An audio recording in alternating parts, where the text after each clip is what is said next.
Cam Newton yesterday explaining that even though he still believes that there aren't 32 guys better than me, he is willing to be a backup in certain specific situations. In all those other situations, he either believes the quarterback is so firmly established there is no need whatsoever to have him around, or he wants to compete to be the starter. He left Patrick Mahomes off, for example, because in his mind, Mahomes would benefit in no way, shape, or form from having Cam Newton around. So these other quarterbacks would benefit from his support, from his tutelage. It was confusing to me because Malik Willis isn't the starter in Tennessee. I mean, Aaron Sam Rodgers needs his tutelage? I don't understand that. I don't understand any of it. Are we going with your agent's buddies, or are we going with real football thoughts? Or I don't know what we're doing. Yeah, I don't get it because you're right.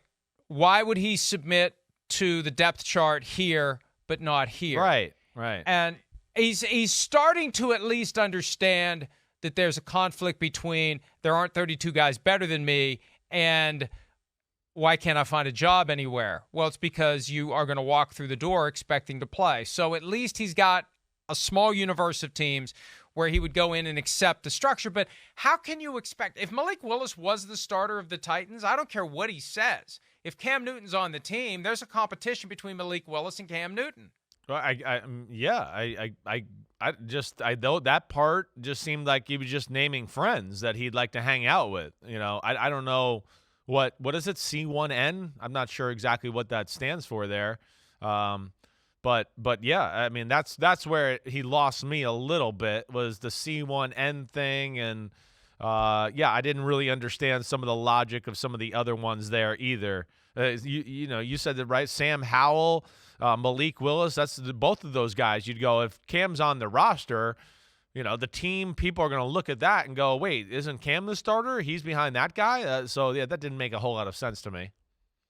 The whole production is going to be more likely to make teams not inclined to pursue him than to pursue him. The whole thing.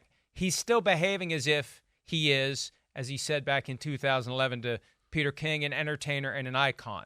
He's still exhibiting the vibe of an NFL starting quarterback. He's not humbling himself to the status that he would have as a true number two. And that is what's going to be problematic. He also pointed out that his phone did not ring in the aftermath of the pro day at Auburn where he participated because he just wanted to show everyone there are no health issues. If anyone thinks there's a health issue, he can still throw, he can still get it done. But no one has called, no one has shown any interest, and I don't think anyone is going to. Now, Chris, that leads to first question in the mailbag today.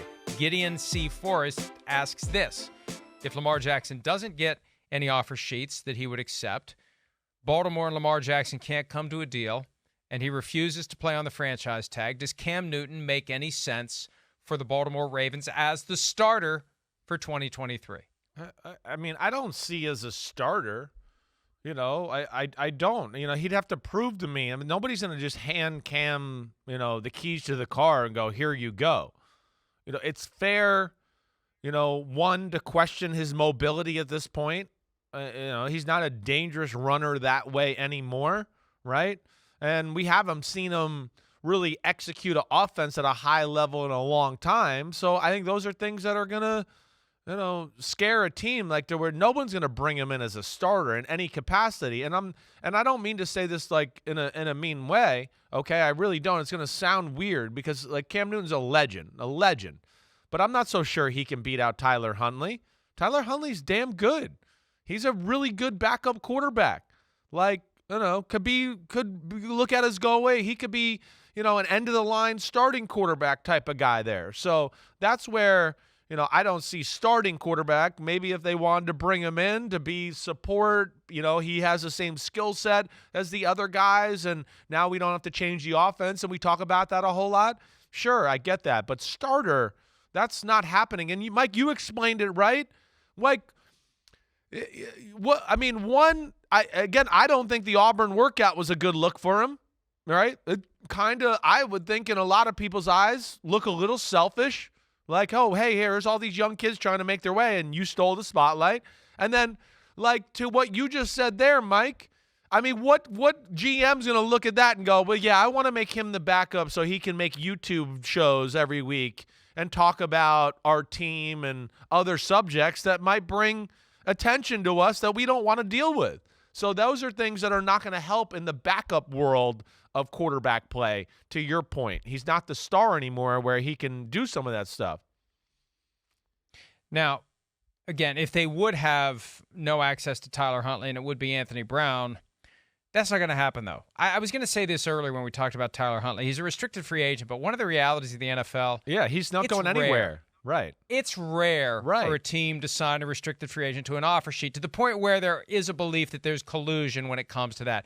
Kind of a gentleman's agreement. Right. We're not going to pursue yours. Right. You don't pursue ours. If you have a restricted free agent, just go ahead and do a reasonable tender, and no one is going to mess with you and try to sign your guy away from you. But I know they really like Tyler Huntley, and yeah, they almost beat the Bengals with Tyler Huntley last year. So Cam Newton, I think it's just over. It's just done.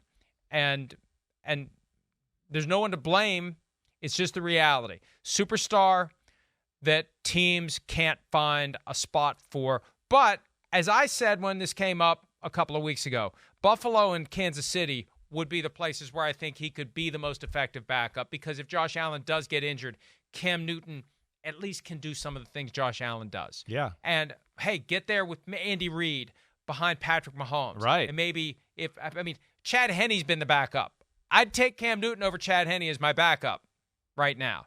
But he has to truly want it. He has to accept it. He has to understand his career has shifted from you're the guy to you're the guy behind the guy, and you're going to make decent money for it, but you can't be the way you were when you were a starter. That's why so few franchise quarterbacks ever do it.